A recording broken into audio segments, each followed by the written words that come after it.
Dan Imam Syafi'i rahimahullahu ta'ala adalah imam dalam iman dan taqwa, wara dan ibadah. Nanti saya akan jelaskan bagaimana waraknya, zuhudnya, taatnya kepada Allah, khusyuknya dan begitu seterusnya. Bahkan Imam Syafi'i membagi malam itu menjadi 3 bagian. Di awal malam Imam Syafi'i rahimahullahu ta'ala gunakan untuk menulis. Di pertengahan malam maka Imam Syafi'i melaksanakan salat. Dan di akhir malam Imam Syafi'i tidur. Dan begitulah keseharian Imam Syafi'i rahimahullahu ta'ala. Dan Imam Syafi'i ini banyak didoakan kebaikan para ulama. Sampai-sampai Imam Ahmad rahimahullahu ta'ala selalu mendoakan Imam Syafi'i dalam salatnya selama 40 tahun.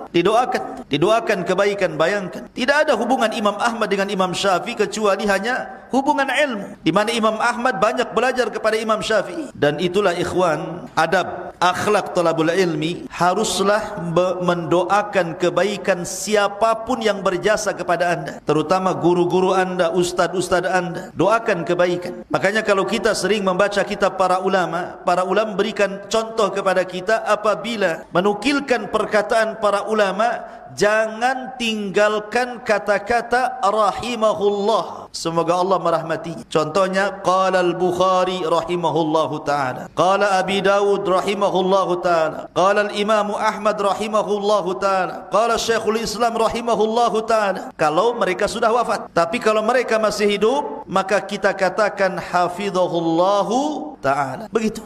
Semoga Allah menjaganya. Adab seorang talabul ilmi mendoakan siapapun yang berjasa kepada anda. Lihat Imam Ahmad. Karena Imam Syafi'i banyak berjasa menorehkan ilmu kepada Imam Ahmad. Sampai-sampai Imam Ahmad selama 40 tahun mendoakan kebaikan dalam sujudnya pada setiap solat. Bahkan Imam Ahmad Ibn Hanbal ketika memberikan catatan kepada hadis Nabi SAW, innallaha yab'atsu li hadhil ummati ala ra'si kulli mi'atin man yujaddidu lahadina. Sesungguhnya Allah akan membangkitkan pada umat Rasul setiap 100 tahun pertama akan dimunculkan seorang pembaharu. Kata Imam Ahmad, demi Allah hadis ini cocok dengan Imam Syafi'i, di mana 100 tahun pertama Allah bangkitkan Umar bin Abdul Aziz sebagai pembaharu, dan 100 tahun kedua Allah bangkitkan Muhammad ibn Idris Asy-Syafi'i, mujaddidil ummah, pembaharu umat ini, al-Imam Asy-Syafi'i rahimahullahu ta'ala. Bahkan Imam Ahmad ibn Hanbal rahimahullahu ta'ala pernah ditanya oleh anak-anak, ya Abi, kenapa engkau banyak sekali memuji Imam Syafi'i? Maka Imam Ahmad mengatakan, ya bunai, kana Syafi'i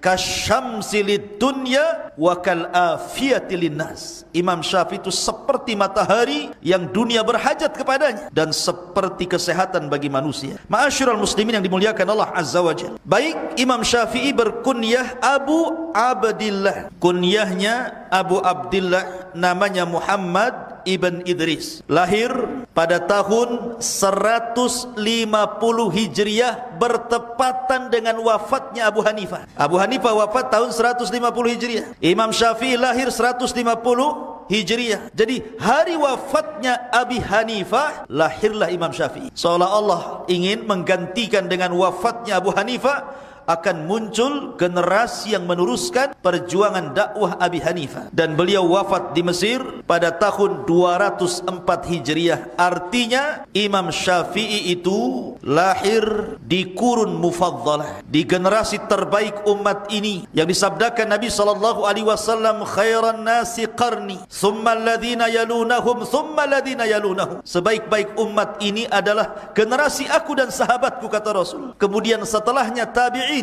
dan Imam Syafi'i adalah generasi tabi'in. Kemudian setelahnya tabi'ut tabi'in, karena lahir pada tahun 150, masuk pada generasi kedua. Ma'asyiral muslimin, ikhwan akhwat yang dimuliakan Allah Azza wa Jalla. Orang tua Imam Syafi'i itu, ibunya orang Quraisy, bapaknya juga keturunan Quraisy. Harusnya Imam Syafi'i lahir di Mekah, tapi Imam Syafi'i tidak lahir di Mekah. Imam Syafi'i itu ada yang mengatakan lahir di Gaza, Palestina. Kita kenal jalur Gaza. Nah, disitulah Imam Syafi'i lahir. Ada yang mengatakan bahwa Imam Syafi'i itu lahir di Asqalan. Makanya ada ulama namanya Al-Imam Ibnu Hajar Al-Asqalani, di Asqalan, masih di Palestina. Dan ada yang mengatakan, tetapi pendapat ini jauh, Imam Syafi'i lahir di Yaman. Dan pendapat yang akrab, yang kuat, wallahu alam, bahwa Imam Syafi'i lahir di Gaza, Palestina. Kok bisa lahirnya di Gaza padahal ibu bapanya orang Mekah? Ketika ibu bapanya belum memiliki anak namanya Imam Syafi'i. Ketika itu ekonomi Palestina jauh lebih baik dibandingkan ekonomi Arab. Kalau sekarang terbalik, karena memang Palestina tiap hari digempur oleh Yahudi Israel. Tapi dulu Palestina itu negara yang maju secara ekonomi, sehingga banyak orang-orang Mekah yang hijrah untuk mencari ma'isyah di negeri yang sangat dimuliakan, Palestina. Berangkatlah ibu bapa Imam Syafi'i dari Mekah ke Palestina untuk mengais rezeki di sana. Sesampainya di Palestina, kemudian Allah takdirkan ibunya hamil. Maka setelah 9 bulan lahirlah Imam Syafi'i. Kalau Abu Hanifah lama tuh di perut ibunya nggak lahir-lahir, 2 tahun baru lahir, udah tumbuh gigi. Kalau Imam Syafi'i normal 9 bulan lahir. Antum berapa? 7 tahun, udah berkumis tuh keluar. Masyurul muslimin yang dimuliakan Allah Azza wa Jalla. Jadi ketika Imam Syafi'i lahir, Allah takdirkan ayahnya meninggal. Subhanallah. Baru lahir, ayahnya meninggal. Maka Imam Syafi'i pun terlahir yatim, tidak bisa melihat wajah ayahnya karena belum bisa melihat. Dan sering saya katakan bahwa imam-imam dunia itu terlahir yatim. Imam Ahmad kemarin sudah saya jelaskan terlahir yatim, termasuk Imam Syafi'i terlahir yatim, tapi keyatimannya tidak menghalangi untuk menguasai dunia. Itulah Imam Syafi'i. Ditambah bukan hanya sekadar yatim, tetapi keluarga Imam Syafi'i itu fuqara, dari kalangan orang-orang fakir. Makanya mengais rezeki itu sampai jauh dari Mekah ke Palestina. Tapi Imam Syafi'i memiliki ibunda yang sangat cerdas. Cerdasnya luar biasa. Makanya akhwat di belakang, jadilah seperti ibunya Imam Syafi'i. Suatu ketika ibunya ini dijadikan saksi dalam sebuah kasus di persidangan. Didatangkan 3 orang, 1 laki-laki 2 perempuan dalam persidangan itu. Maka saksi pertama laki-laki maju. Kemudian setelah dijadikan saksi selesai keluar. Kemudian datang saksi wanita yang satunya. Kemudian setelah dijadikan saksi keluar. Kemudian setelah itu ibunya Imam Syafi'i menjadi saksi. Ketika itu 2 wanita ini tidak boleh dipertemukan dalam satu ruangan. Saksi tidak boleh berjumpa dalam satu ruangan, harus sendiri-sendiri, nanti ngasih keterangannya beda-beda. Kata ibunya Imam Syafi'i, ya Hakim, tidak demikian. Karena Allah Subhanahu wa taala berfirman, antadilla ihdahuma wa tudzakkira ihdahuma al-ukhra. Mana ayatnya? Dalam surah Al-Baqarah ya? Dalam surah Ad-Dain ya. Antadilla ihdahuma. Betul kan? Wa tudzakkira ihdahuma al-ukhra. Hendaklah saksi itu dengan saksi yang lainnya saling mengingatkan. Bagaimana kami dipisahkan? Sementara Allah suruh mengingatkan satu saksi dengan saksi yang lainnya. Loh, kenapa sih dipisahkan wahai Hakim? Kata ibunya Imam Syafi'i.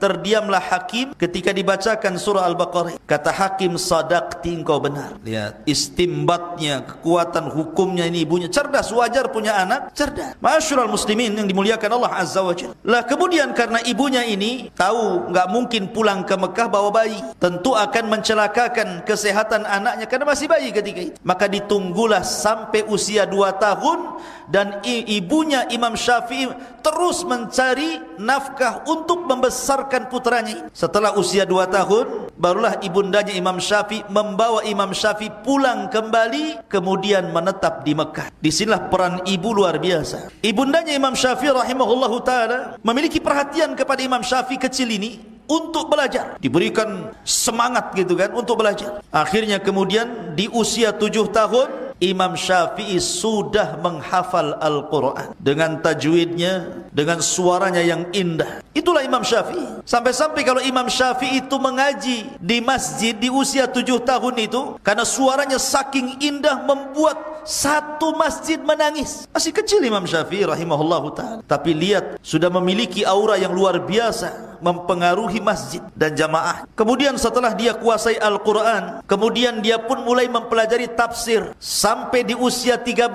tahun dia bisa menguasai tafsir Al-Quran dari surah Al-Fatihah sampai Qul a'udzu birabbin nas. Satu Quran dia kuasai tafsirnya. Tidak ada satu huruf kecuali Imam Syafi'i tahu tafsirnya. Usia berapa? 13 tahun. Kemudian setelah dia menguasai Al-Quran dengan mutqinnya, dengan tajwidnya, dengan suara indahnya, dengan tafsirnya, mulailah kemudian Imam Syafi'i merambah kepada menghafal hadis-hadis Rasul. Dihafalnya kitabnya Imam Malik namanya Al-Muwatta. Imam Malik dihafal tuh di luar kepala, di luar kepala. Maksudnya di luar kepala itu Bukan seperti antum memang di luar, enggak di dalam gitu. Maksudnya Imam Syafi'i itu sampai hafal loh kitabnya Imam Malik, Muwatta'nya Imam Malik itu.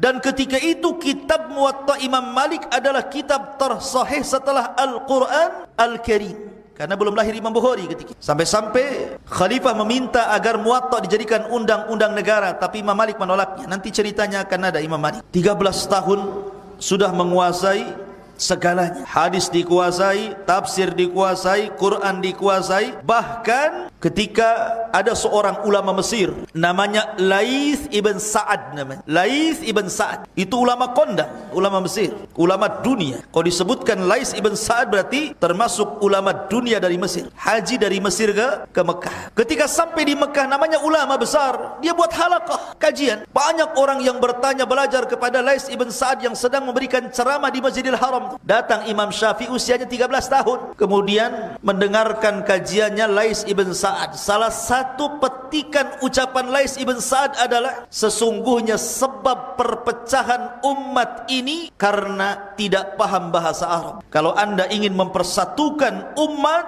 maka satukanlah dengan bahasa. Mendengar itu Imam Syafi'i tergerak ingin belajar menguasai bahasa Arab yang sangat fusha.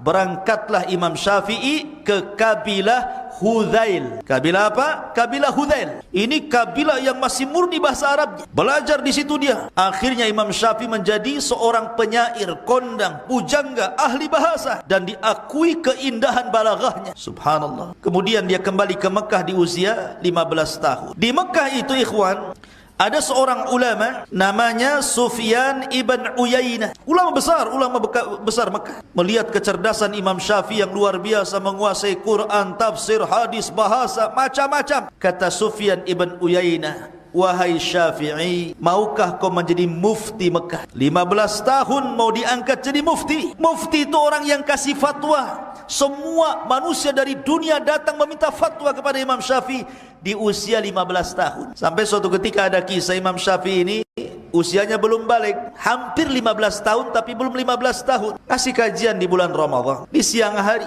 Karena kebanyakan ngomong, haus Imam Syafi'i. Karena haus, diambilnya ini minuman ini. Nah, kemudian diminum. Tunggu ya, Imam Syafi'i minum. Kena ini pula. Alhamdulillah. Jadi murid-muridnya heran. Ya Syafi'i, ini bulan Ramadan, kau tidak puasa ya?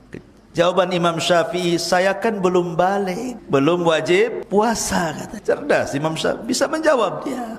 Masyarul muslimin yang dimuliakan Allah Azza wa Jalla. Jadi Imam Syafi'i itu usia 7 tahun hafal Quran, usia 13 tahun sudah mampu menguasai tafsir dan mampu menghafal kitabnya Imam Malik Al-Muwatta. Umur 15 tahun sudah menjadi mufti dunia. Tetapi Imam Syafi'i tidak kenyang dengan itu. 15 tahun ikhwan jadi mufti. Hari ini usia 15 tahun di mana? Nongkrongnya itu di jembatan-jembatan, di jok-jok motor, jadi geng motor kan itu. Kemudian diwarnai kepalanya ada biru pelangi merah kayak jengger ayam, ikut anak pang. Nah, ya anak-anak sekarang, ya kan?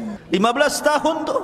Ya, sudah brutal tidak jelas. Imam Syafi'i 15 tahun. Nah, ini harus semangat antum menjadi mufti. Tapi tidak, Imam Syafi'i tidak kenyang. Lah Imam Syafi'i itu sejarah belajarnya memang luar biasa. Karena memang dia fakir. Sekali lagi Imam Syafi'i itu miskin. Miskin sekali. Untuk membeli pena saja tidak bisa Imam Syafi'i itu. Ibunya itu untuk membelikan Imam Syafi'i pena tidak bisa. Saking miskinnya. Tapi karena melihat Imam Syafi'i ini anaknya memang memiliki bakat kecerdasan, ibunya ngomong kepada Imam Syafi'i, ya Imam, ya Syafi'i, berangkatlah kau ke kantor, mungkin bahasa kitanya ke kantor pos Baridah ya. Nanti biasanya di kantor pos itu atau di kantor-kantor pemerintah biasanya ada lembaran-lembaran kertas yang dibuang di tong sampah. Kalau memang ada tulisannya sebelah sini, sebelah sininya kosong, kan bisa ditulis di situ. Jadi Imam Syafi'i tiap hari mencari kertas yang ada kosongnya itu. Dia catat di situ. Akhirnya karena setiap hari dia butuh kertas, susah pula dia cari kertas itu. Karena tidak setiap hari ada kertas dibuang. Menangis dia kepada ibunya. Merengek, gimana ini ibu? Kata ibunya, ya Syafi'i, kau datang ke Jazur. Jazur itu tempat penyembelihan unta. Nanti kalau ada tulang paha unta yang dibuang, kau ambil. Kau keringkan. Kan besar tuh paha unta tuh. Tulangnya segede gini kan. Mungkin lebih lagi lah segini ya. Tulangnya unta tuh, pahanya. Keringkan. Kau tulis di tulang itu. Jadi Imam Syafi'i itu kalau hadir ke majelis taklim, bawa tulang dia. Ini bawa tulang. Bayangkan, antum ada bawa tulang? Ya. Imam Syafi'i bawa tulang, ditertawakan anak-anak yang sebayanya. Gimana orang mau belajar kok nenteng-nenteng tulang? Tapi begitulah Imam Syafi'i, nggak malu dia. Jadi orang belajar dia nulis di tulang itu, sampai akhirnya sudah penuh, dibawa ke rumah, dihafalnya, diletakkan, cari tulang lagi sampai numpuk tulang itu di rumah. Oh, sekarang jadi sop tulang. Itulah Imam Syafi'i rahimahullahu ta'ala, sampai seperti itu anak-anak tuh belajarnya sampai kayak gitu tuh. Jadi kalau antum ini belajarnya malas, hadir di majelis taklim, tidur pula, gimana mau jadi Imam Syafi'i antum? Ya. Qatafidin muliakan Allah Azza wa Jalla. Lah akhirnya ketika Imam Syafi'i berusia 20 tahun, wah sudah banyak ilmu dikuasai. Dia ingin rihlah sebagaimana kebiasaan para ulama dulu, maka Imam Syafi'i pun pengen rihlah, pengen safar, mencari ilmu ke berbagai macam negeri. Subhanallah, Imam Syafi'i berhasil menggabungkan dua madhab dalam fikih, karena belajar kepada ulama-ulama dua madhab. Pertama madhab ahli hadis, berangkatlah Imam Syafi'i ke mana? Ke Madinah, belajar kepada Imam Malik, karena Madinah itu terkenal madhabnya ahlul hadis, madhab Malikiyah. Belajar kepada Imam Malik. Awalnya tidak mungkin seorang Imam Syafi'i harus datang kepada imam yang sangat besar, yang sangat masyhur mendunia, namanya Imam Malik. Sama ketika masih kecilnya Imam Syafi'i ini ingin belajar Quran, sementara gurunya ada bayaran. Nangis dia sama ibunya, "Bu, saya tidak bisa hadir di majelis itu karena harus bayar." Kata ibunya, "Nak, sudah gini saja, kamu jangan ikut di halaqah itu kalau bayar. Kau duduk jauh-jauh sikit dari situ, kau kuping apa yang dikatakan gurumu, kau dengarkan, kau rekam." Jadi kalau mamanya yang bayar di situ, udah duduk di sini dengerin aja. Akhir semua yang diucapkan gurunya itu terekam kayak ada MP3 kepalanya tuh. Suatu ketika gurunya nggak hadir, tiba-tiba Imam Syafi'i menggantikan posisi gurunya, ngajari anak-anak sebayanya. Datang gurunya kaget, takjub melihat, aduh anak kecil bisa ngajar dan mampu dengan pelajarannya. Dari situlah maka dia kata gurunya, "Ya sudah, kamu kalau saya tidak hadir, kau yang ngajar." Itu masih anak-anak tuh. Makanya ketika kemudian Imam Syafi'i ingin safar ke Imam Malik, dia mikir nih, gimana sih berjumpa dengan Imam Malik? Akhirnya dia mencari perantara sana sini untuk berjumpa dengan Imam Malik dan belajar kepada Imam Malik. Dia punya kerabat seorang pejabat di Madinah, minta supaya dilobikan kepada Imam Malik dan dia boleh hadir di majelisnya Imam Malik. Imam Malik menolak. Ilmu itu tidak untuk disogok seperti itu. Kemudian Imam Syafi'i melihat Imam Malik agak keras gitu, takut tidak diterima menjadi muridnya, maka dia mengatakan, "Ya Imam, sesungguhnya aku sudah hafal kitabmu Al-Muwatta." Belum belajar sudah hafal kitab. Antum sudah belajar lupa kitabnya. Itulah ya. Jadi Imam Syafi'i dah hafal tuh, kaget Imam Malik. Bener tak bahasa kita? Akhirnya kemudian Imam Syafi'i membacakan Muwatta'nya Imam Malik di luar kepalanya. Takjublah Imam Malik kepada Imam Syafi'i rahimahullahu ta'ala. Makanya kemudian Imam Malik mengatakan kepada Imam Syafi'i, "Aku lihat laqad alqa ala qalbika nuran fala tutfi'uhu bil ma'siyati." Ya Syafi'i, kata Imam Malik nih, ini tazkiyah nih, rekomendasi. "Aku lihat di hatimu ada cahaya ilmu. Jangan kau padamkan cahaya ini dengan maksiat." Dan itu pula yang kemudian menjadi nasihat gurunya Al-Waqi' Ibnul Jarrah. Ketika suatu ketika Imam Syafi'i ini susah menghafal. Biasanya menghafal mudah, ini susah kali dia menghafal. Dia datang kepada Imam Waqi', "Ya Imam, kenapa hafalanku susah?" Dia mengatakan, "Syakautu ila Waqi' su'a hifdin fa arsyadani bi antarkil ma'asi wa'lam bi annal ilma nurun wa nurullahi la yuhdalil asi." Aku mengadu kepada Imam Waqi' tentang masalah hafalan, maka Imam Waqi' mengarahkan agar aku meninggalkan maksiat, karena ilmu itu cahaya dan cahaya tidak mungkin masuk ke hati orang yang bermaksiat. Maka nasihat Imam Malik sama dengan Imam Waqi', karena dua-duanya gurunya Imam Syafi'i. Sampai-sampai Imam Syafi'i heran, maksiat apa yang saya lakukan? Rupanya ini tempat Imam Syafi'i tinggal, ini tempat gurunya belajar, di tengah-tengahnya pasar. Jadi kalau lewat itu lewat depan pasar, dan pasar itu tempat perangnya setan dengan manusia. Karena pasar itu semua maksiat ada. Yang hasad ada di pasar, yang dendam ada di pasar, jimat tangkal ada di pasar, dunia perdukunan ada di pasar, yang sumpah-sumpah palsu ada di pasar. Semua ada di pasar. Makanya pasar itu seburuk-buruk tempat. Gara-gara lewat depan pasar itu yang menjadi melorotnya hafalan Imam Syafi'i. Setelah dia pikir-pikir, apa jangan-jangan gara-gara lewat depan pasar, besok saya ganti rutenya ke belakang pasar. Kuat lagi hafalannya. Lihat, ya.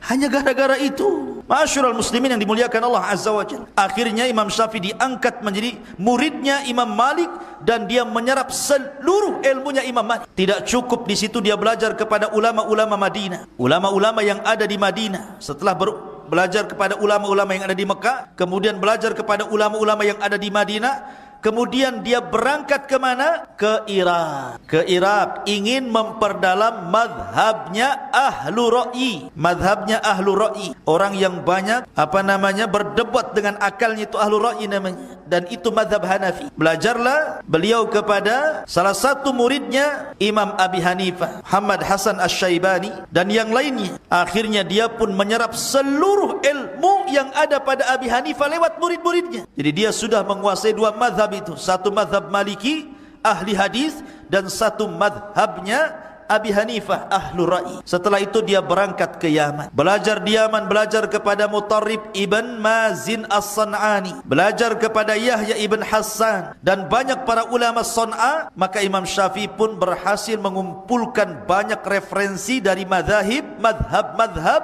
yang eksis kala itu. Makanya Imam Syafi'i itu menggabungkan dua madrasah, madrasah ahli hadis dan madrasah ahli ra'i. Ma'asyiral muslimin yang dimuliakan Allah Azza wa Jalla. Lah, Imam Syafi'i rahimahullahu taala ikhwan, sampai-sampai dia mengatakan, hafidtul Qur'ana wa ana ibnu sab'i sinin wa hafidtul Muwatta wa ana ibnu ashri sinin. Aku hafal Quran di usia 7 tahun dan aku hafal Muwatta di usia 10 tahun dan menguasai tafsir di usia 13 tahun dan menjadi mufti di usia 15 tahun.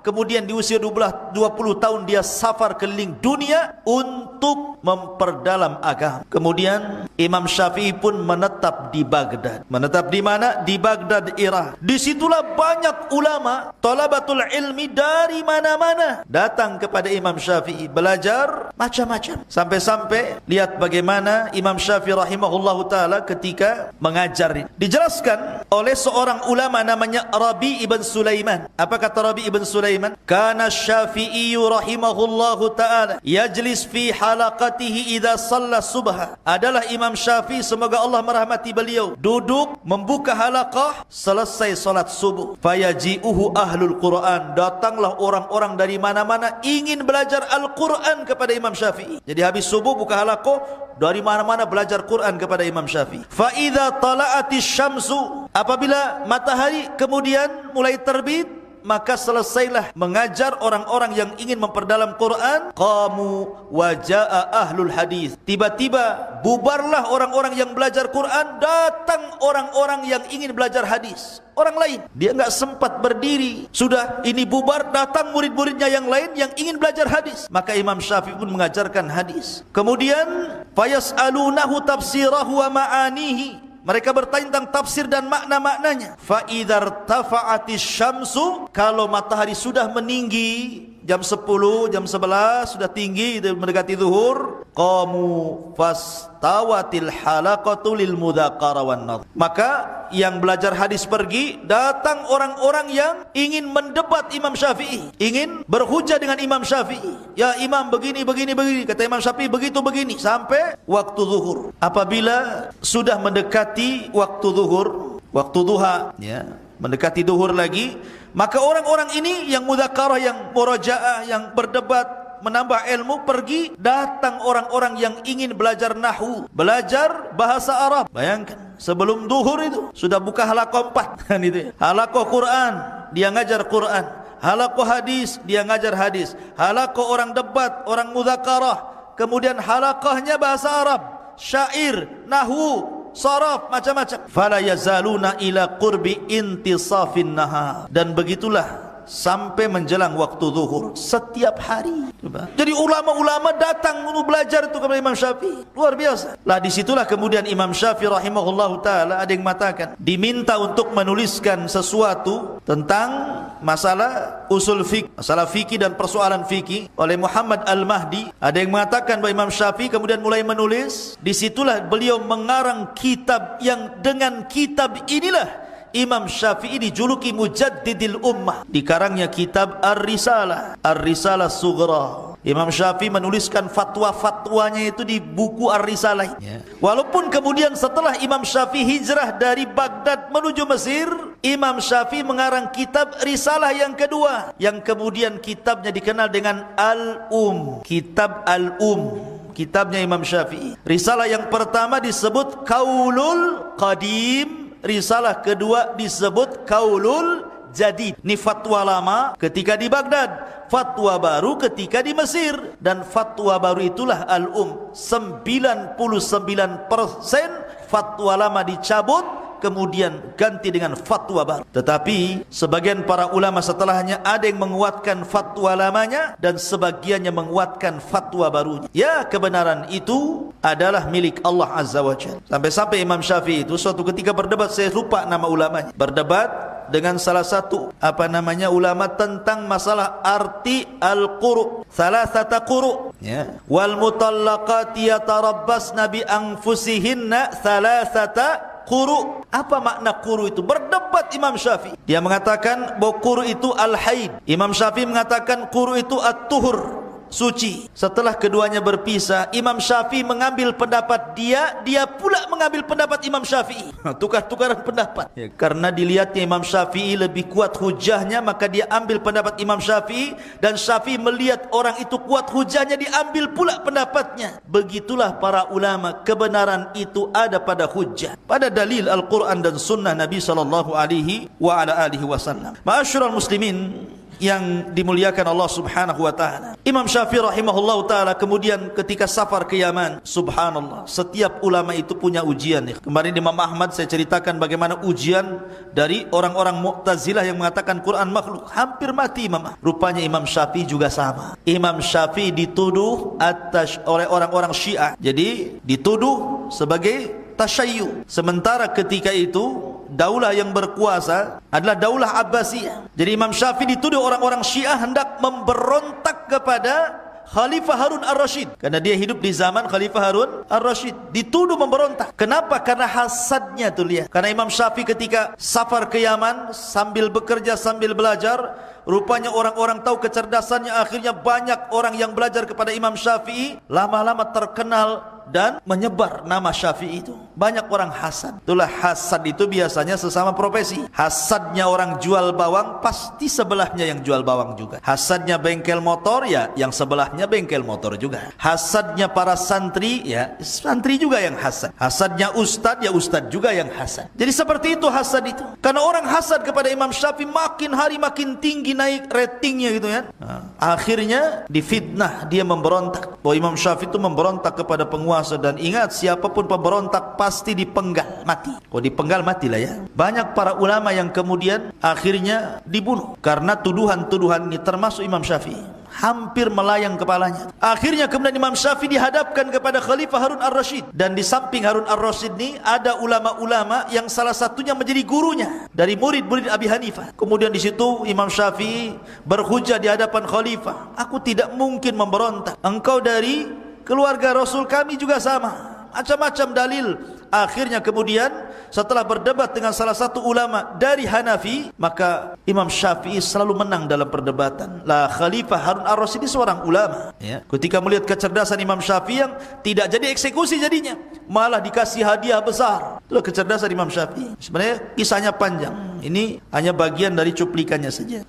Taib, ma'asyiral muslimin yang dimuliakan Allah Azza wa Jalla. Bagaimana akhlaknya Imam Syafi'i? Imam Syafi'i ini orangnya tawadhu, ikhwan. Rendah diri, rendah hati. Suatu ketika, kata Yunus As-Sadafi, ada ulama namanya Yunus As-Sadafi, itu muridnya Imam Syafi'i juga. Dia mengatakan, ma ra'aitu aqal min Asy-Syafi'i. Aku tidak pernah melihat orang yang lebih berakal dibandingkan Syafi'i. Kenapa? Yunus As-Sadafi mengatakan seperti itu. Nazartuhu yawman fi mas'alatin, thumma iftaraqna wa laqiyani fa akhadha bi yadi, thumma qala ya Aba Musa ala yastaqim an nakuna ikhwanan wa illam nattafiq fi mas'alatin. Jadi Yunus As-Sadafi berdebat dengan Imam Syafi'i dalam sebuah masalah sampai marah Yunus As-Sadafi. Marah, pergi dia. Maka Imam Syafi'i rahimahullah ta'ala datang menemui Yunus As-Sadafi. Falakiyani, dia pun datang menemuiku. Fa akhadha biyadi, dia mengambil tanganku dan mengatakan, ya Aba Musa, kunyah daripada siapa? Yunus As-Sadafi. Tidakkah kita lebih baik bersaudara walaupun kita ini berselisih dalam masalah? Bersaudara sajalah, baik-baik saja. Antum harusnya begitu. Jangan gara-gara sendal kemudian tak mau bicara, gara-gara lauk kemudian bertengkar,